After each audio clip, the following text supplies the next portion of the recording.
This is a man. This is his doggo. This is his creation. And this is his doggo again.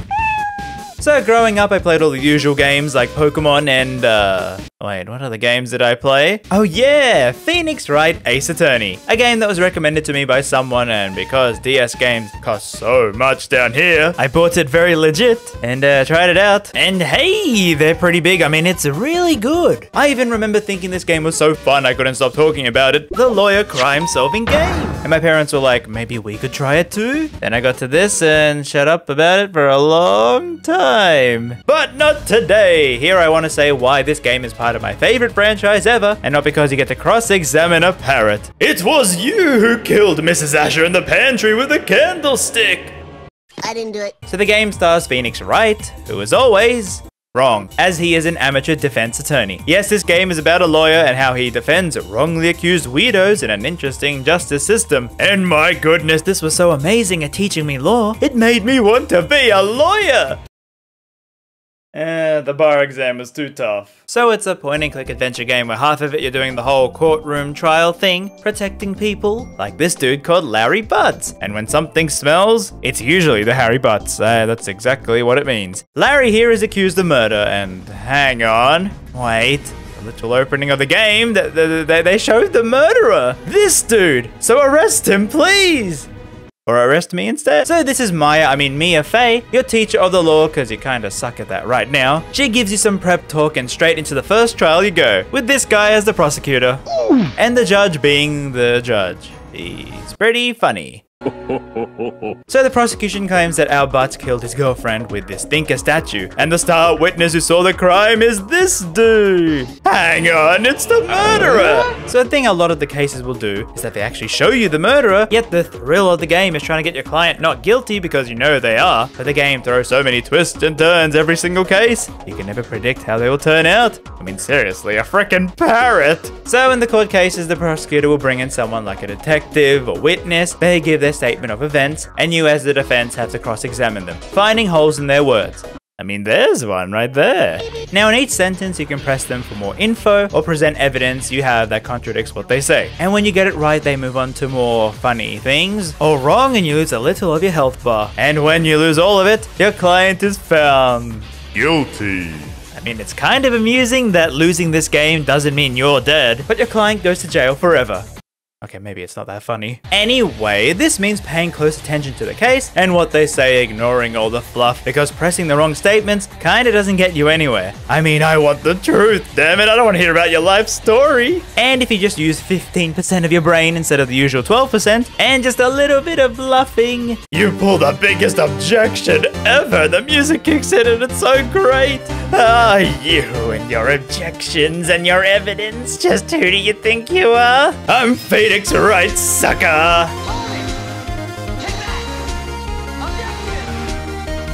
And then, yay, you save your client, and then the confetti falls with a not guilty verdict. Yeah, ow, my eye, ow, my other eye. Now that kind of seems very simple gameplay, and it is, especially in the first game with only those mechanics in court. Dear lordy, the amount of stuff they add later on. But the story it weaves in court, the excellent writing, which is both hilarious and engaging to make you want to know what happened at the crime scene, and you proving people wrong, eventually leading to the truth. I just love it so much. Still not gonna be a real lawyer though. But yeah, okay, after that first case, you win, and Mia says, congratulations. Alrighty, you're on your own, pal. How about my sister help you instead? I love burgers. Yeah, okay.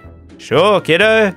Ugh. So her sister is Mia Fey, a spirit channeler in training. And what's spirit channeling? Don't worry about it, it's not a real thing. She just dresses funny. But now she's your assistant when you investigate crimes, because the other half of the game is the actual pointing and clicking. No, the other kind of pointing, where you move around the crime scenes clicking on things to find key items to use in court. Sometimes that doesn't even happen, and you get the life story of a plant called Charlie.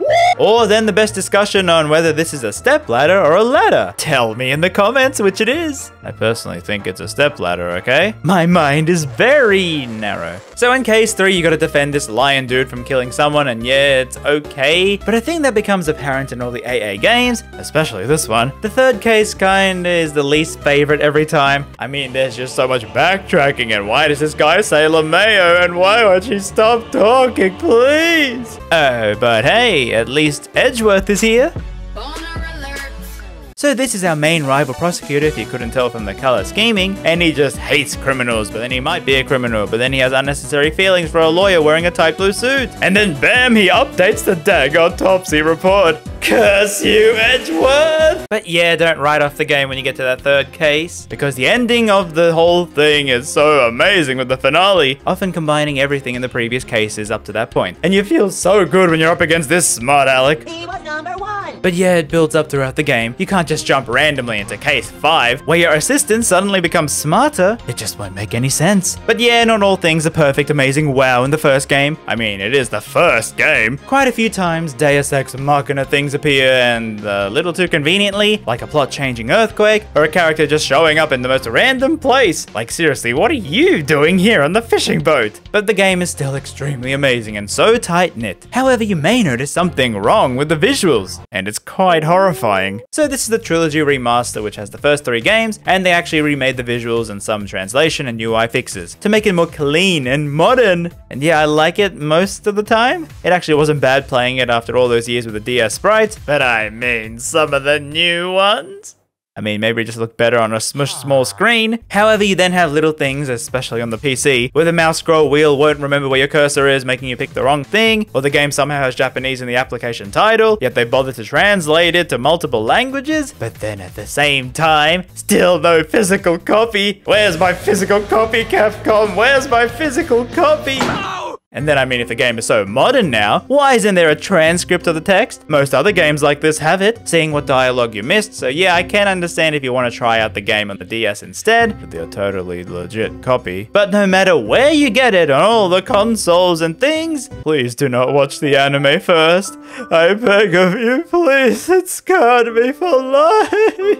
So yeah, that's Phoenix Wright Ace Attorney, the start to my favorite franchise ever. And I'm not joking, after learning about this series back in the day, I played the trilogy and I loved it so much, to the point that, as a teenager, every single year for 7 years in a row, I would replay the games. There was just something so comforting about the series. Yes, I know all the twists and turns, but the amount of amazing writing, the characters being so likable, Phoenix is just so dorky, Maya as an amazing helper character whose banter with him is so perfect, the side characters having their own quirks and charms, the different sprites, the way the camera interacts at shocking events, it's just presented in such a nice format I loved coming back to every single year. The only reason I stopped was because I watched the anime, and that was not advisable, oh boy. But there's just something in this game that is part of me. This was with me around a third of my life, it shaped me. I mean, I even remember one time I had a school exam and was stressing out so much, my dad just said, play a game to calm down. And sitting down with Ace Attorney mellowed me right down. Maybe it is like a drug. I just really love this series, and I want more people to experience the same joy I have for these knuckleheads.